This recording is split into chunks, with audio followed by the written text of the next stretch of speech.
I watched X-Men Apocalypse and Dark Phoenix, and they were better than what I read in reviews. This was the review. Really weird way to use the word neutered. This is my first ever double movie special. Let's do it. Let's get into what's not that bad about X-Men Apocalypse first, and then Dark Phoenix second.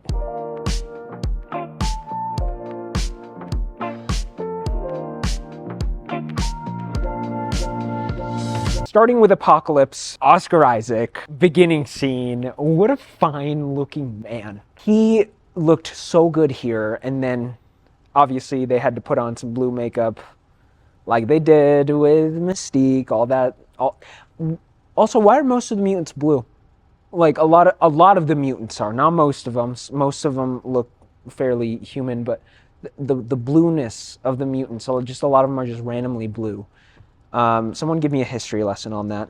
Write that down in the comments for me. Oscar Isaac was looking super fine. Some might say he looked better than he did here than in Dune, but that's kind of controversial though, because he was looking tasty in Dune. That is for sure. And the man is a walking thirst trap. He was fire as Duke Leto Atreides. I mean, look at that beard.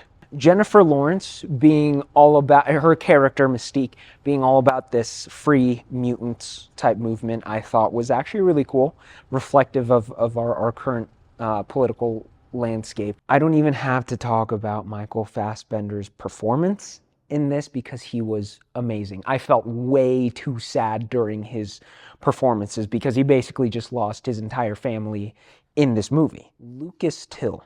He was the guy that shoots lasers out of his chest. Lucas Till he looked really familiar, so I looked him up.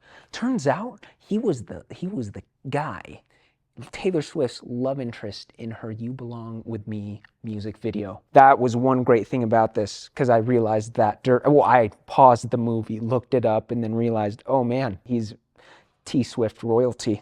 Is what he is. I definitely would have shipped them as a couple when I was younger. Well, I did ship them as a couple when I was younger, and I was like 12 at the time. I don't even know when "You Belong With Me" came out. I love how, and this could be a writing thing, but everyone shows up right on time during the most climactic moments.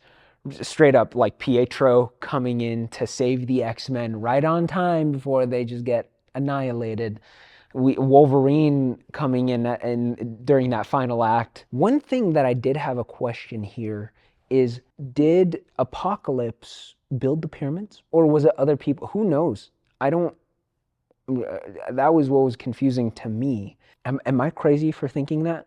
Comment below if you actually have an explanation for this. Overall, I thought Apocalypse was a very entertaining movie. I was entertained. I liked the characters.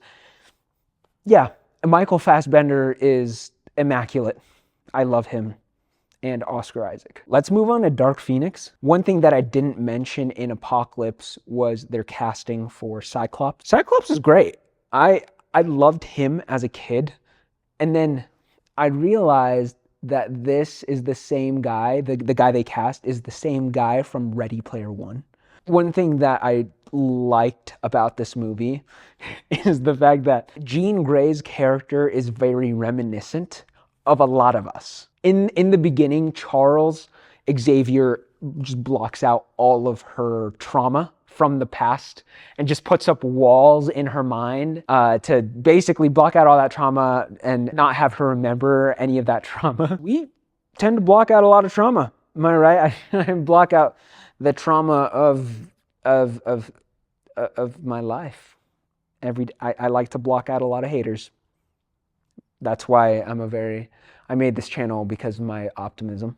But Charles essentially blocks out all of the traumatic memories of Jean basically being the cause of her mother's death in this tragic car crash. Hot take, I kind of agree with what Charles did. I thought that this was really good writing, and I say that because I'm the type of person that likes to internalize all my emotions and forget that trauma ever happened in the first place.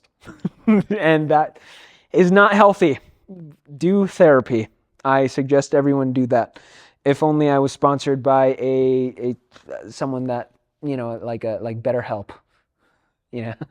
I'd be able to refer you to people who can help with therapy. I did think Dark Phoenix had great characters in it. Also, the really emotional death scene where Jennifer Lawrence's Mystique dies, and I'm extremely sad about that.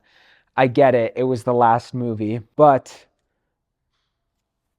entertaining still. Yeah. Yeah. And on the entertainment scale, I'd give it a strong and solid 4. 3.8. 3.8. Yeah. Get therapy.